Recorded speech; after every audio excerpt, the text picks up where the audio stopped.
제가 몇 달 전에 여러분에게 설교 시간에 한번 상식을 물어본 적이 있는데요. 성경 상식을 물어본 적이 있는데 혹시 기억하실지 모르겠습니다만은 예수님이 행하신 그 많은 기적들 중에서 유일하게 마태, 마가, 누가, 공간복음뿐 아니라 요한복음까지 4복음서가 전부 다 한결같이 기록하고 있는 유일한 기적이 어떤 기적이냐고 물어본 거 기억나세요?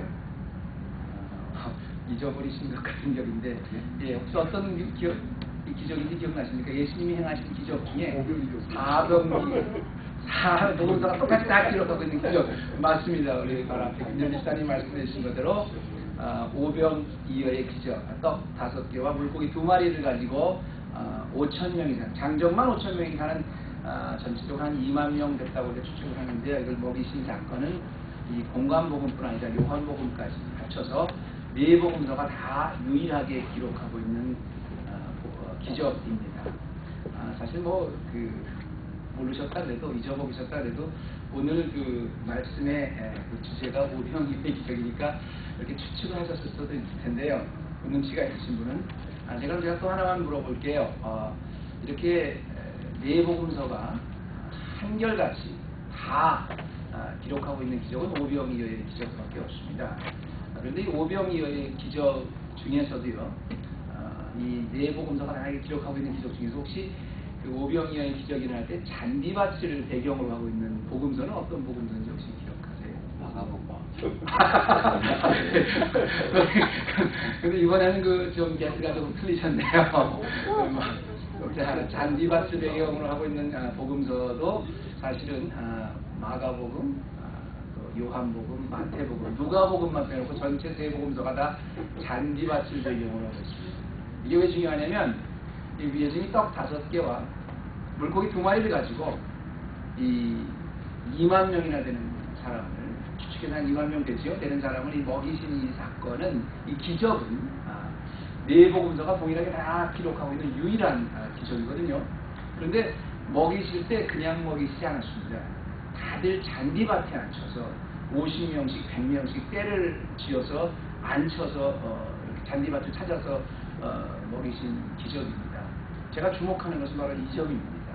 우리가 보통 오병이어의 기적하면 떡 5개와 물고기 2마리를 가지고 5,000명을 먹이신 예수님, 이 기적 내 기적 되게 해주세요. 그래가지고 우리가 기도할 때 비록 내가 이만큼밖에 없지만 우리 주님의 오병이어의 기적을 믿습니다 하고 이제 우리가 이런 그 기적 자체에 우리가 초점을 많이 둡니다만, 이 말씀을 가만히 연구해 보면 참 신기한 게 뭐냐면요, 이 4복음서가 다 기록할 뿐 아니라 특히 마가에는 잔디도 그냥 잔디가 아니라 푸른 잔디 위에 강제적으로 제자들이 다 이렇게 앉혀서 먹이신 사건을 보면, 그냥 떡을 나눠준 게 중요한 게 아니라 한 끼에 정식 식사를 할 수 있게끔 주님이 베풀어 주셨다는 거예요. 그러니까 지금 시간이 없으니까 떡을 던지면서 줬다는 게 중요한 게 아니라 온 사람들이 다 잔디에 앉아서 말씀을 들은 후에 떡을 풍성히 먹었다는 겁니다.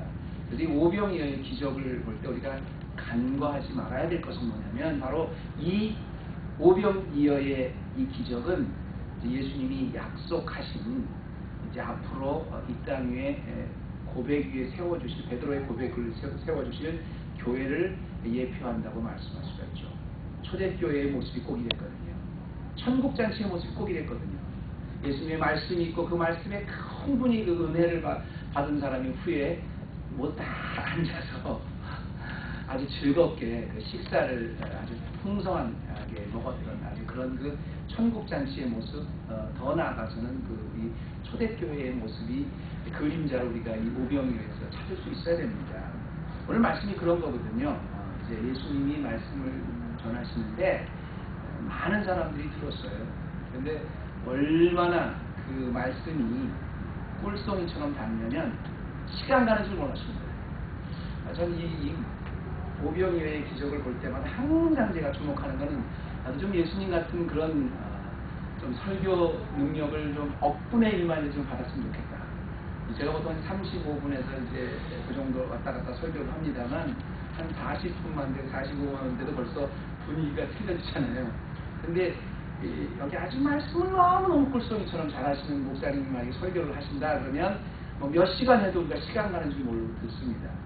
요즘에는 뭐 그렇지 않습니다만, 근데 하물며 예수님이 직접 어떤 부흥 강사, 빌리그레엄 목사님을 훨씬 능가하는 예수님이 하나님의 말씀을 직접 하나님의 아들이 증거했으니 그 말씀이 얼마나 달았겠어요. 사람들이 막 정신을 집중하고 있습니다. 그러다 보니까 저녁이 됐어요. 저녁이 돼서 이제 어둑어둑해져서 사람들이 가야 될 시간인데 일어날 생각을 안 하는 겁니다. 그러니까 제자들이 와서 그렇죠. 예수님, 지금 이 제자들이 다 굶었습니다. 그러니까 이제 좀 보내시고요. 빨리 좀 고을로 가서 저녁 때가 훨씬 지났으니까 이제 쉽게 말하면 부흥회를, 이 들판 부흥회를 여기까지 마치고 이제 보내십시다.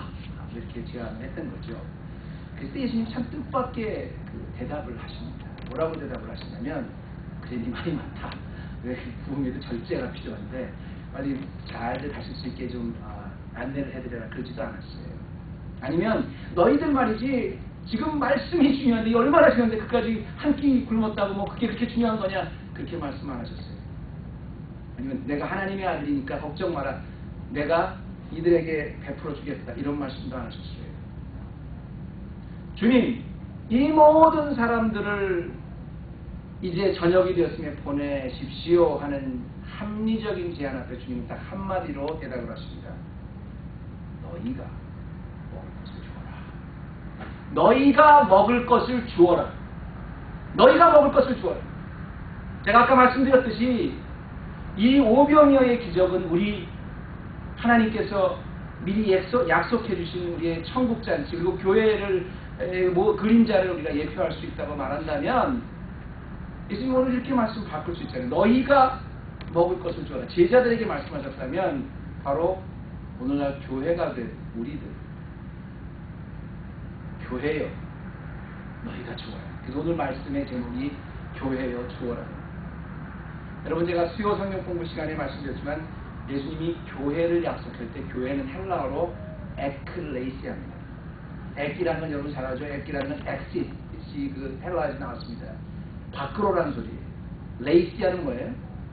컬이라는 소리예요. 불러냈다는 소리입니다. 그러니까 원래 세상 안에 있었던 사람들을 세상 밖으로 불러낸 사람, 에클레시아가 교회입니다. 제가 교회고 여러분이 교회입니다. 예수님의 제자였던 사람들이 교회고, 이렇게 모이면 모이는 교회가 되는 거예요. 흩어지는 교회가 되는 거예요. 그런데 세상 사람들은 너무 당연하게 이제 때가 됐으니 주님 사람들을 보내십시오. 그런데요, 주님은 교회들에게는, 세상 안에서 세상 밖으로 불러낸 이 교회들에게 그렇게 말씀 안 하셨어요. 너희가 주어라 그랬어요. 엉뚱한 도전 아닙니까? 너희가 주라니요. 뭘 줘요? 무엇을 갖고 어떻게 줘요? 분명히 주님께서는 그렇게 주라는 데는 이유가 있었을 겁니다. 과연 주님이 너희가 주어라, 교회여 주어라, 광야에서 5,000명을 먹이라는 이 말씀의 도전 앞에 과연 우리가 어떤 도전을 받아야 될까? 저는 오늘 몇 가지로만 여러분과 좀 나눴으면 좋겠어요. 무엇보다 예수님이 너희가 주어라 말씀하신 이유는, 너희는 세상과는 분명히 틀려야 되는 예수 공동체의 일원임을 보여주라는 겁니다. 예수님이 그러셨어요.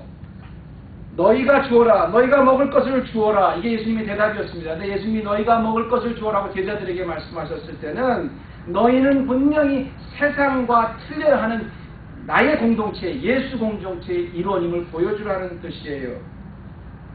에클레시아는 세상에서 있다가 밖으로 불러낸 사람들이 교회입니다. 여러분이 교회예요.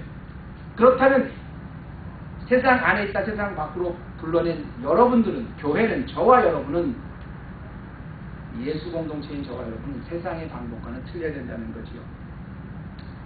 자, 오늘 이 말씀 좀 더 잘 이해하기 위해서 제가 말씀을 좀 같이 보겠는데요. 35절 말씀에 보면 때에 대해서 나오는데, 때가 저물어서 제자들이 예수께 나왔다 그랬어요. 어둑어둑해졌다 이 말이죠. 그리고 이곳은 빈들이요 때도 저물어갔다. 그러니까 시간과 상황이 다 지금 줄 수 없는 보내야 되는 상황이 된 겁니다. 시간도 보내야 될 저녁이 됐고요. 아무것도 줄 거 없는 빈들입니다. 그러니까 거기에 세상에 에클레시아가 뭔지 모르는 제자들은 이렇게 얘기를 하죠. 무리를 보내서 두루 촌과 마을로 가서 무엇을 사 먹게 하십시오. 얼뜻 보면 지극히 당연한, 지극히 너무 합리적인 말 같아요. 그렇지 않습니까? 지금 광야에서 이 빈들에서 뭘 사 먹어요? 그리고 이 많은 사람들에게 뭘 줘요? 그러니까 빨리 보내야죠. 또 정력 아닙니까? 여러분 그 팔레스타인 지방의 그 빈들은, 광야는 상당히 무섭습니다. 야생동물들도 많아요. 보내야죠. 그건 당연하다고 생각했던 제자들에게 주님은 예수 공동체의 일원인 너희들은 그렇게 하지 말고 그들에게 너희가 직접 주라고 말씀하셨다는 거거든요. 여러분 세상에서 제일 쉬운 게 뭐냐면요, 다 알고 있는 잘못에 대해서 지적하는 거예요. 예수님, 지금 저녁입니다. 지금 먹을 게 없습니다.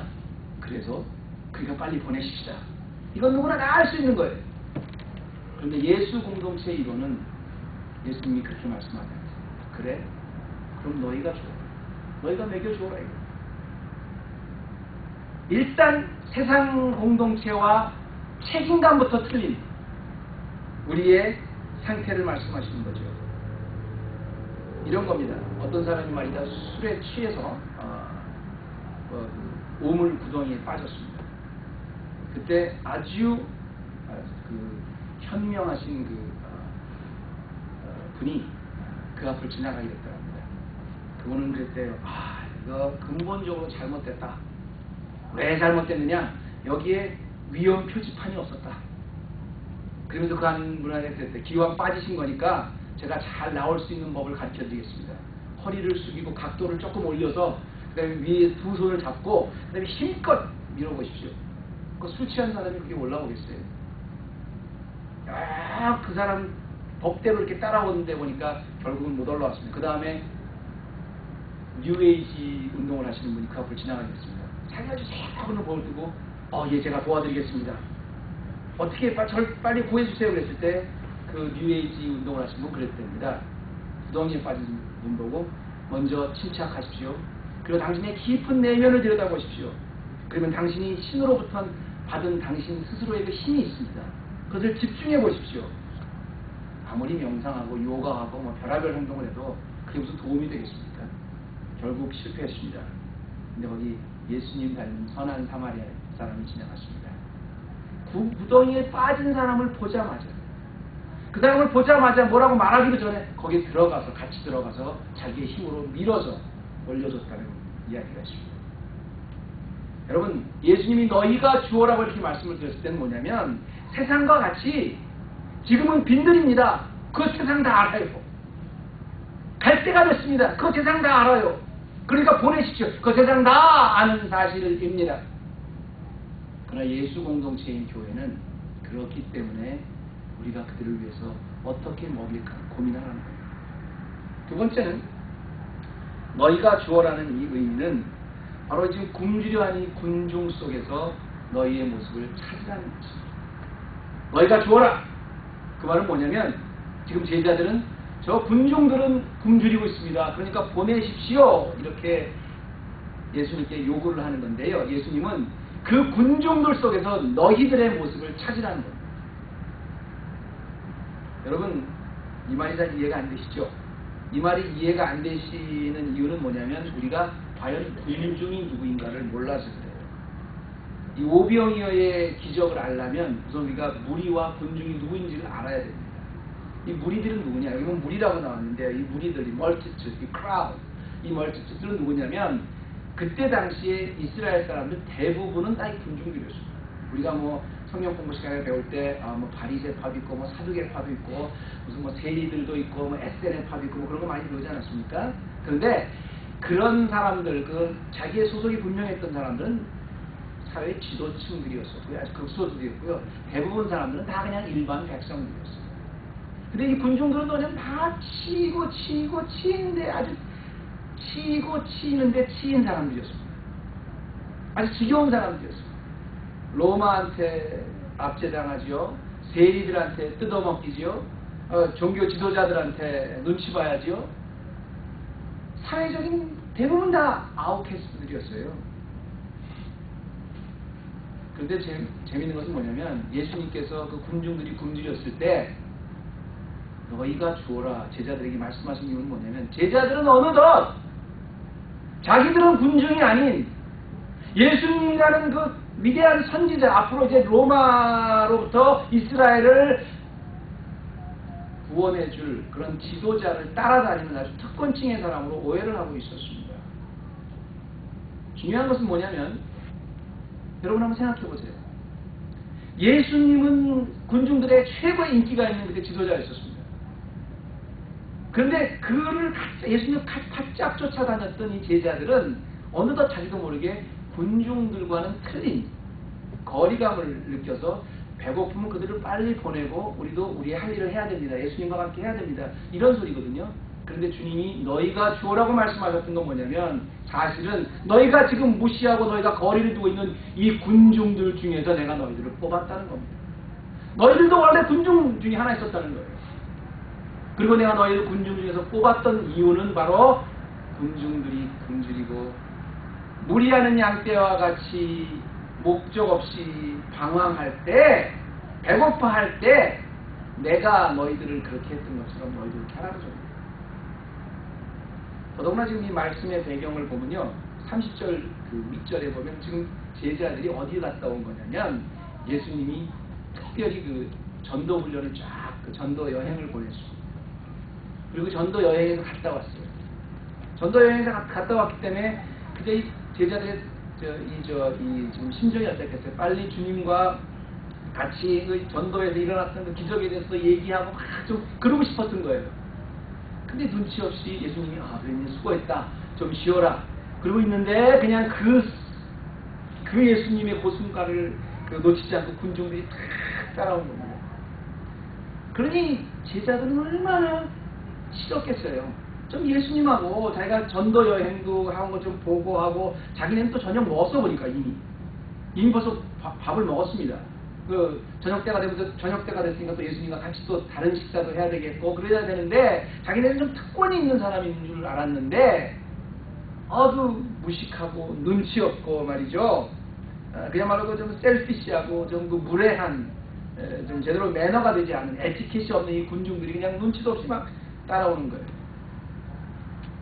때가 된 데를 갈 생각을 안 하는 거예요. 그러니까 뭐예요? 예수님이 말씀을 하고 보시니 예수님 저들을 좀 보내십시오. 이제 저 군중들과 우리 제자들은 구별되어야 될 시간입니다. 이런 뜻이었거든요. 근데 예수님은 말씀을 전할 그때나 제자들을 전도여행을 보는 그때나 지금 군중들이 막 굶주려서 자기가 배고픈 줄도 모르고 이때나 군중들이나 제자들 똑같이 예수님 마음속엔 다 한 예수님의 자녀들이었습니다. 여러분 특권의식 속에 고상하게 구별하려고 했던 자신들을 구별하려고 했던 이 제자들의 문제가 꼭 제자들만의 문제라고 생각하십니까? 저는 에클레시아인 우리 자신들의 문제라고 생각합니다. 우리는 교회를 사랑합니다. 근데 사랑한다는 그 명목으로 그 사랑하는 열정과 그 사랑한다는 그 특권이 말이죠. 주님 앞에 사랑받고 내가 이 교회라는 것의 그 의식이 말이죠. 너무 강하다 보니까 정말 때로는 무지하고 눈치가 없고 셀피시하고 전혀 상대방을 배려하지 못하는 저 일반 군중들을 향해서 어느덧 거리를 둬요. 중요한 것은 말입니다. 교회는 예수님이 세상 안에서 세상 밖으로 불러낸 이 교회는 누구나 막론하고 상대방이 얼마나 눈치가 없든지 얼마나 무지하든지 얼마나 불편하든지 얼마나 언어일을 하든지 상관없이 나도 원래는 다 그들 중에 하나였다는 거예요. 그리고 내가 깨달은 게 있다면 그 깨달음을 갖고 내가 섬겨야 될, 그렇기 때문에 내가 위해줘야 될, 그렇기 때문에 내가 커버해줘야 될 사람들이 군중들이 결코 내가 구별해서 떠나야 될 사람이 군중들이 아니라는 겁니다. 저는 우리 오병이어의 기적을 볼 때마다 내가 오병이어의 기적이 좀 있게 해주세요. 이렇게 하나님 앞에 그 능력을 간구하기 전에 말입니다.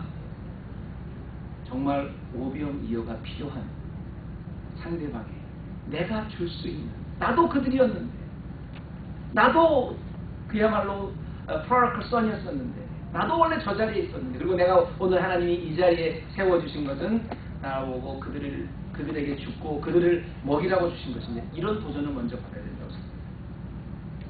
세 번째로 예수님이 너희가 주어라는 뜻밖의 말씀은 너희가 나누어 줄 수 있는 것을 주라는 점. 좀 성경적으로 말하면 너희가 주어라 예수님 말씀은 뭐냐면 먼저 그 나라와 의를 구하라는 예수님의 철저한 그 말씀이었지요. 너희가 나누어 줄 수 있는 그 나라가 뭘까? 여기서 흥미로운 우리가 그 사실 하나를 또 발견합니다. 뭐냐면 무리를 보내요. 두루 촌과 마을로 가서 무엇을 사 먹게 하옵소서 그랬을 때 예수님이 뭐라고 그러셨어요? 30절에 너희가 먹을 것을 주어라 그랬죠. 그랬더니 배짜고짜 하는 말이 우리가 가서 200데나리온의 떡을 사다 먹이니까 이렇게 말을 합니다. 그랬더니 예수님이 다 보시고 나서 하신 말씀이 그렇죠. 200데나리온의 떡도 부족한 이 군중을 어떻게 먹는가 했더니 예수님이 너희의 떡 몇 개가 있느냐 이렇게 물어봤거든요. 지금 분명히 아무것도 없는데 예수님이 떡 몇 개가 있냐 물어봤어요. 그 떡 몇 개가 있다 그러니까 더 신기한 건 뭐냐면 38절에 여러분 눈여겨보시기 바랍니다. 알아보고, 이렇게 알아보고라는 말이 나와요. When they found out, 알아보고, 그걸 알아보니까 그 전에 알아보지 않았다는 거죠. 알아보니까 뭐가 있어요? 물고기 2마리가 있고 떡 5개가 있습니다. 이렇게 나왔어요. 너에게 무엇이 있느냐? 이렇게 예수님 물어봤거든요. 그랬더니 알아보고 나니까 떡 5개와 물고기 2마리가 있습니다. 오병이어가 있습니다. 이거 갖고 뭐 하겠습니까? 참 재밌는 것은 말입니다. 여러분 제자들이 없다고 하는 것은 전혀 없다는 건 아닙니다. 2만 명을 먹일 만한 그런 떡이 없다는 거예요. 물고기 2마리와 떡 5개 갖고 어떻게 5천 명을 먹여요? 장정만 5천 명, 전부 합치다 2만 명 된 사람 어떻게 먹여요? 그건 너무 상식입니다. 우리는 늘 세상이라고, 우리가 교회가 아니라고 하면 우리는 늘 역학적인 사고방식에 젖어 있기 때문에 우리가 생각하고 있는 그 규모와 주님이 너희가 주오라는 규모와 우리가 항상 차이가 나요. 근데 사실은 상식적으로는 그렇게 맞죠. 물고기 2마리와 떡 5개는 턱도 없이 부족할 만큼 이 5천 명이 넘는 장정들을 먹이에는 턱도 없이 부족한 게 맞습니다. 그런데 말입니다. 예수님은 그래도 물어보셨다는 거예요. 너에게 무엇이 있느냐? 떡 몇 개가 있느냐를 구체적으로 물어보셨어요. 근데 알아보고 나니까 물고기 2마리와 떡 5개는 있습니다. 이 얘기거든요. 근데 이걸 갖고 뭐 하겠습니까? 참 재밌는 것은 하나님이 우리에게 교회를 통해서 역사하실 때 보면 언제나 우리가 생각하는 기준에, 우리가 생각하는 어마운트에, 우리가 생각하는 수준의 그 양을 요구하시는 게 아니라 너희가 무엇을 가지고 있냐는 겁니다. 여러분 우리가 정말 우리가 심각하게 도전을 받아야 될 것은 뭐냐면 교회는 에클레시아이기 때문에 주님이 원하는 것, 주님이 물어보는 것 찾아야 되는데 주님은 한 번도 그 양이 얼마나 되느냐, 그거 갖고 얼마나 하느냐 절대 물어보지 않으셨어요. 희한하게 교회는 찾아보면 누구에게나 다 오병이어가 있다는 사실입니다.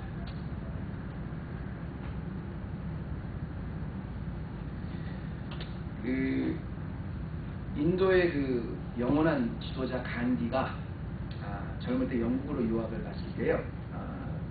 차별이 얼마나 심했겠어요. 그런데 그 간디가 우연히 성경책을 읽다가 그 산상수훈 있죠. 산상수훈을 읽고 거기에 그 도전을 받아서 그 간디의 그 비폭력, 그 non-violence 사실 산상수훈의 영향이었었대요.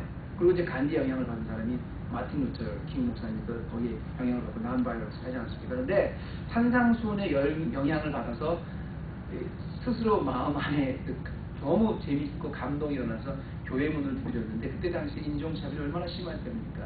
가는 곳곳마다 교회에 가는 곳곳마다 말이죠. 그 영국에서 가는 곳곳마다 다 냉대를 받고 다 거절을 받았다는 거죠. 그때 나온 그 유명한 말이 뭐냐면 교회를 그걸 갈 수가 없었어요. 다 문을 다 잠가놓으니까 못 들어오게 하니까 차별을 하니까. 그래서 자기가 산상수훈을 보고 자기가 만난 예수는 자기는 존경하지만 교회는 경멸한다. 그 유명한 말이 그때 나온 거거든요. 참 아직까지도 아쉬운 게 바로 그런 거예요. 만약에 간디가 인도에 들어왔을 때 그때 교회가 영국 교회가 비록 차별을 하는 세대였었지만 그 예배를 보러 찾아온 그 인도 사람에게 자기네들이 무시하는 그룹이었지만 그 사람에게 만약에 교회가 문을 열어줬다면 그리고 따뜻하게 되어줬다면 그래서 간디가 그때 크리스찬이 되었다면 인도가 독립을 하면서 지금 어땠겠어요? 인도의 모든 지금 힌두교가 간디의 영향을 어떻게 받았겠냐? 저는 이렇게 생각합니다. 그때 당시에 영국 교회는 너희가 죽을 수 있는 오병이어가 그 한 사람, 그 보잘것없는 인도 한 사람에게 문을 열어주고 주님의 뜻대로 물러줄 수 있었던 게 저는 오병이어라고 봅니다. 안 했던 거예요. 재산권은 말이죠. 우리가 찾으려고 그러면 얼마든지 있지만 교회는 우리가 찾으려고 그러면 없어요. 그런데 우리가 주려고 하면 반드시 어느 교회든 어떤 에클레시아든 주님 앞에 내놓을 수 있는 오병이어가 다 있습니다. 마지막입니다. 너희가 주어라. 교회여 주어라는 주님의 말씀은 정말로 결과를 책임져 주시는 주님의 풍성함을 보라는 겁니다. 아까 말씀드렸지만 먼저 그 나라와 의를 구하면 어떻게 된다고요? 이 모든 것을 더하시는 주님을 만나라는 거예요. 너희가 주는 것은 말도 안 되는 소리 같지만 오병이어라는 건 말도 안 되는 소리 같지만 따지고 보면 교회는 에클레시아가 주님의 순종에서 드린 거는 말도 안 되는 것이 아니라 엄청나게 말이 되는 엄청난 축복이라는 상상할 수 없는 축복이지요. 40절 말씀에 이제 예수님이 그렇게 말씀하지 않습니까? 이제 너희가 주어라 그랬을 때 이제 그 제자들이 전부 다 때를 지어서 이제 예수님의 명령을 받아서 이제 잔디에 다 앉혔습니다. 잔디에 앉혀서 나눠주는데요. 떡을 나눠주는데 여기 43절에는 그렇게 결론을 내려요. 다 남은 떡 저것과 물고기를 12바구니에 차게 거두었다. 이렇게 모두 다 배불리 먹었어요. 배불리 다 먹고 나서도 남은 음식이 leftover가 13광주리도 아니고 11광주리도 아니고 12광주리로 남았다고 이렇게 마가는 기록을 합니다. 복음서에서 제일 먼저 기록된 게 이제 제일 먼저 복음서가 마가복음이죠. 근데 이 12광주리라는 의미가요. 왜 12광주리가 참 중요하죠. 여러분 이스라엘 사람들에게는 그 12이라는 의미는 언제나 모든 종족을 다 대표하는 겁니다. 그러니까 예수님도 제자를 12명을 뽑으셨잖아요. 이 예수님이 이스라엘의 민족이 12민족 아닙니까? 12 지파잖아요. 그러니까 12명이라면 굳이 마가가 무슨 12광주를 나눴다 얘기하는 건 뭐냐면 그 많은 사람, 수없이 많은 사람, 2만 명이나 될 수 있는, 추측할 수 있는 그 많은 사람이 어느 누구 하나 소외되거나 부족함 없이 다 먹고 남았다는 것, 그 풍성함을 강조해 주는 거예요. 물론 이 오병이어의 이 기적을 볼 때마다 그 자유주의 신학의 계통인 사람들 이걸 이렇게 해석을 해요. 이게 사실 예수님이 기적을 베풀어서 그 5,000명 이상이 먹은 게 아니라 오병이어의 그 어린아이가 드린 걸 보고 다른 사람들이 다 이렇게 도전을 받아서 그동안 숨겨있던 도시락을 너도 나도 서로 다 한 것이다. 이렇게 해석을 하는 사람도 있어요. 저 절대로 그렇게 생각하지 않습니다. 이거 오병이어의 그냥 그대로 기적이에요. 다만 그렇게 한다 그래도 100% 양보해서 그것이 맞다 그래도 그 모든 시초는 어디서 시작하냐면요. 바로 오병이어 너희에게 떡 몇 개가 있느냐. 바로 거기서 시작했어요. 그 떡 몇 개가 있는가 우리가 그냥 세상으로 있을 때는 말이죠. 떡 5개와 물고기 2마리가 있습니다. 이거 갖고 어떻게 먹입니까? 이거 갖고 2만 명이 되는 사람을 어떻게 나눠줍니까? 이게 굉장히 합리적인 이야기예요. 그건 없는 거나 마찬가지예요. 단술적으로 통계적으로 제로나 마찬가지입니다. 그러나 주님은 그래도 그걸 몇 개 있냐 물어보셨다는 거예요. 그걸 주님 앞에 드렸더니 12광주리, 이스라엘 모든 민족이 다 12지파 아닙니까? 어느 한 사람, 어느 소인 하나 남김없이 모두 다 가득 배불리 먹고도 충분히 남았다는 거예요. 교회가 바로 이런 것입니다. 주님, 내가 지금 뭐가 있습니까? 근데 주님 이렇게 물어보실 거예요. 너의 떡 몇 개가 있느냐? 우리에게 갖고 있는 5병이면 다 있습니다. 교회의 역학은 그 500여를 갖으면 어느 누구 하나 모자라지 않게 30배, 60배, 100배의 결실로 풍성하게 채워주시는 게 교회의 법칙이, 에클레시아의 법칙입니다. 만약에 빌립의 말대로 진짜 200데나리온을 예수님이 어떻게 마련해 주셔서 떡을 200데나리온을 샀다고 칩시다. 여러분 2만 명이 되는 교회 이 사람들은요 공정하게 다 못 나눠줘요. 어떻게도 못 먹는 사람은 있어요. 근데 비록 5병이어지만 그 셈이신 주님 앞에 그대로 순종해냈을 때 그 많은 사람 어느 누구 하나 소외된 사람 없이 다 풍성히 먹었던 게 주님의 법칙이지요. 여러분 우리 교회의 목표가 뭔지 아세요? 제가 수준 높으신 분들한테 교회의 목표를 다시 물어봐서 죄송합니다. 예, 맞습니다. 주님과 동행하는 교회가 우리 목표예요. 주님과 동행한다는 건 뭐예요? 교회라는 건 에클레시아입니다. 다시 말씀드리지만 세상에서 세상 밖으로 불러낸, 그래서 이제 주인이 주님이시고 주님이 원하시는 것을 하는 데가 교회예요. 근데 주님이 가장 원하시는 게 뭔지 아세요, 여러분? 주님과 동행하기 위해서, 주님이 원하시는 걸 하기 위해서는 내가 얼마나 많이 있어야 되고 교인이 많이 있어야 되고 교회가 커야 되고 그게 목표가 아닙니다. 내가 지금 무엇을 갖고 있든지 분명히 주님이 주신 오병이어 있으면 어떻게 주님이 원하시는데 쓰여지고 나눠주고 필요한 곳에 베풀 수 있을까? 그게 주님이 우리에게 바라시는 목표예요. 여러분 5만 명이 모여도요 5만 명을 다 배부르게 먹일 수 없는 게 세상의 법칙입니다. 그러나 주님의 법칙은, 주님과 동행하는 교회는, 에클레시아는 주님이 내게 무엇이 있느냐? 오병이어가 있습니다. 찾아보니 오병이어가 있습니다. 그러면 그거 5,000명이 아니라 5만 명 아니라 50만, 500만, 온 천하를 다 어느 누구 하나 남는 사람 없이 다 먹일 수 있는 것이 주님의 풍성함입니다.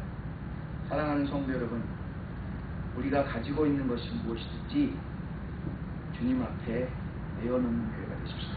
이건 꼭 물질적인 거 아니에요. 남을 위해서 포기하고 내어놓을 수 있는 그런 헤브론 교회가 되었으면 좋겠어요.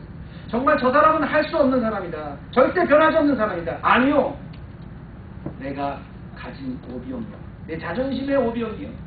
내 마지막 배수진의 오병이요. 다 내려놓으면 남 탓하는 것이 아니라, 환경 탓하는 것이 아니라 주님이 너에게 몇 개가 있냐를 내려놓을 때, 그것을 순종할 때 오병이어의 기적이 있습니다. 마지막으로 여러분에게 이 말씀을 도전을 드리고 제가 말씀을 마치겠습니다.